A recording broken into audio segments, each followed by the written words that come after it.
everyone. Welcome back to another episode of Four Brown Chicks. As always, please do not forget to like, comment, and subscribe to our video or our channel. We thank you so much for all of the support that we've seen thus far. We love to see the community grow.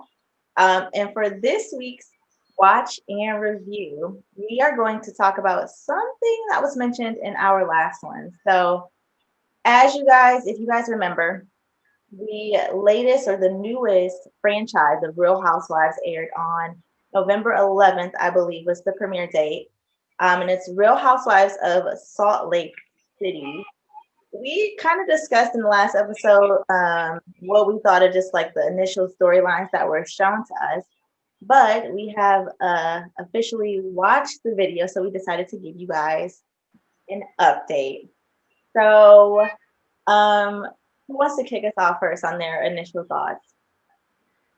I'll kick it off. I'll just kick it off to start. First of all, it was a little too much salt, not enough seasoning for me. So I don't know if I will be tuning in consistently, but it gave me very I know that they are the Mormon faith. I have nothing against the Mormon faith or anything, but just the way that they reacted gave me real fraternity cult vibes. Like, not saying that Mormon religion is a cult or anything, but just the way they talk about how they came into the things and like the prophets and just the way they behave. It's very odd to me. It could be just because I'm not familiar, I'm not with the culture, whatever it is. But for me, I can't get into it because it's just I can't relate to what's going on. Man, I had a lot of thoughts about this.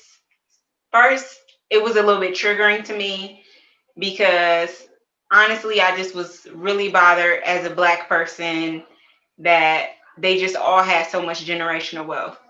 And I know that's not like personally their fault for having generational wealth, but it just really was triggering to me to know all the friends and family that I have and all the things that we had to do just to try and live like a manageable lifestyle. And these people are on here just being so chauvinistic, saying like, oh yeah, we got this, we got this, we got that. And none of them had really done anything. Like, they created stuff from the money, but they didn't do anything to necessarily get it. That it was like high key triggering to me. Like, the one girl, her tagline was that her ancestors are pioneers. Like, girl, the pioneers. The one woman who is basically Hawaiian or of some kind of Asian descent who says that the community views her as Black because she's married and she has Black children, but the woman is not Black and she's okay with them letting them identify her as Black, though. And I have an issue with that as well. Mm-hmm. It's just another thing of someone who's not really Black presenting, using it to their advantage in some type of way. And that's what I can't. Yeah, that's triggering for me too. I'm with Shay on the whole generational wealth and being triggered by that. Simply because I think it's always what you do with it. And so I don't think it would be as triggering if it wasn't just like, oh, my family was pioneers. And it's like, so what are you doing? It's like if you're not continuing that on, it's kind of just pointless to have the money. Like, of course you have the money, but what are you doing to actually make your ancestors proud, since you want to, include them on why you are where you are today? What are you doing to keep that going in a way that's not just, generational, meaning like, yes, you have that money from generational wealth, but it's like, what are you doing to make sure you get something for yourself? Like something that, down the line, your great grandchildren can be able to also speak about you the way you're speaking about your ancestors. I think far too often some of these influencers and reality stars, it's kind of like they're able to just be thrown into it because of generational wealth. And I guess I love a good reality television show for the perks, but I definitely also think on the other side of that, and I don't know if that might just come with age and maturity, I'm starting to look at some of them just like, so this is just what you're gonna do. So you got all this money and this is what you're gonna do. So I think that's where my disconnect is coming. I still love the tea and the drama and the mess, but I do think that's where my disconnect is coming. Yeah, for me personally, I'm going to be honest. I fell asleep during the show, and I never went back to finish it. So that let me know where it stood with me. I agree. It was a lot of talk about um, the Mormon religion at first, which was kind of like a little bit off putting for me, only because, again, I don't know anything about it. So I was kind of curious to see if they were going to give us more, but they just were saying things about how for them, beauty is everything. And like the one lady on there, she actually has a business where she does like Botox and things like that. And she's like, the Mormon community is really like her cash cow because of their belief in like always looking and being like your best. So I thought that was interesting.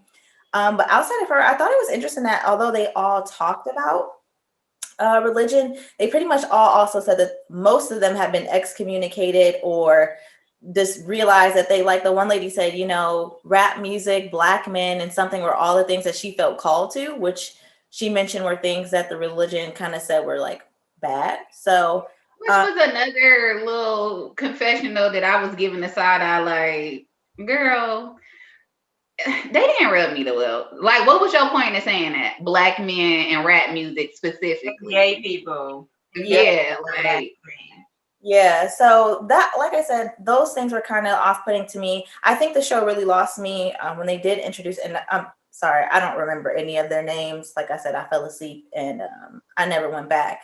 But the one Hawaiian lady, she mentioned that when she originally met her husband, who is Muslim, she like was gonna try to get him to convert, and he was like, "Well, essentially, why would I join a religion who just started accepting and acknowledging Black people, rather recently?" So honestly, I don't know. It just lost me after that point, and I don't think I'll be watching. The one storyline I was interested in, which was the lady who married her Ex- great grandfather. Yeah, I feel like they didn't even show her until maybe toward the end, which also made me think, okay, well, did you guys exploit her story to bring in a Black audience, but she's not really even going to have like a real presence on the show. So there was a lot of things about it. I just was like, oh, okay, well, gave it a try. Done. I think exploiting it for that and also keeping her for the end is so that people are watching. Of course, like, oh, I don't want to watch this, but at least let me watch it until, so it'll be really interesting to see if they even keep it up that way with kind of keeping her at the end to get those full show views. Mm-hmm. Well, Yeah. It was really weird to me because there's no other franchise of Real Housewives that's centered around like spirituality or religion at all. So it was just coming out of the left field for me. Like, why is that? And then going back to your original point of not saying that it's technically a cult because we don't want to shame anyone's religion. But I actually met two Mormon girls before because they were on a mission, which is basically they send them somewhere to live, and it could be just another state, it could literally be another part of the country, and they'll be kids, okay, kids, and they just go around talking to strangers about their religion, which is completely unsafe. The majority of them are girls, and then they'll be like just roommates with each other until they, after 1 year, they can go back home and stuff like that. They marry them off as soon as possible, and a lot of the women were expressing none of their marriages were grounded in love. One of them was saying that she originally was married to another guy, and she had an affair and got excommunicated when she found like the love of her life. And only after being married 10 years was people starting to finally accept her marriage and stuff. So out of all the religions to highlight in one of the Real Housewives seasons or segments, why would it be one that is just so out of alignment with the things that we have in 2020 as far as like race and just marriage and allowing people to be themselves and be free in their sexuality? That was very strange to me, and I just want to know what was like, especially like the producers and Andy Cohen, what were they really trying to get across with that? And especially having the one Black girl, like once I watched the episodes that was out, all of them, and her marriage actually wasn't weird at all, even though the foundation of it was definitely strange. She had the most normal marriage out of all those women in the group. And it eventually was rooted in love and like a stable family. And she had a son, and she seemed like a regular, normal person. And like you said, I feel like they definitely exploited her and kind of made it seem like something that it wasn't. Yeah. So those are our thoughts. Please, if you watched it, let us know what you think. If you haven't, maybe give the first episode a try and let us know in the comments below what your thoughts are on it. Again, like I said, I don't know if I'm going to go back. I'm going to try to keep up with it just because I do feel like it's different. To Shay's point, this is definitely different than a lot of the other franchises. So I'm curious to see what the end game is, or like what direction the show is going to go in. But yeah, let us know your thoughts below.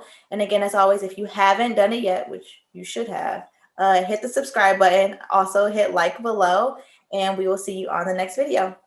Bye.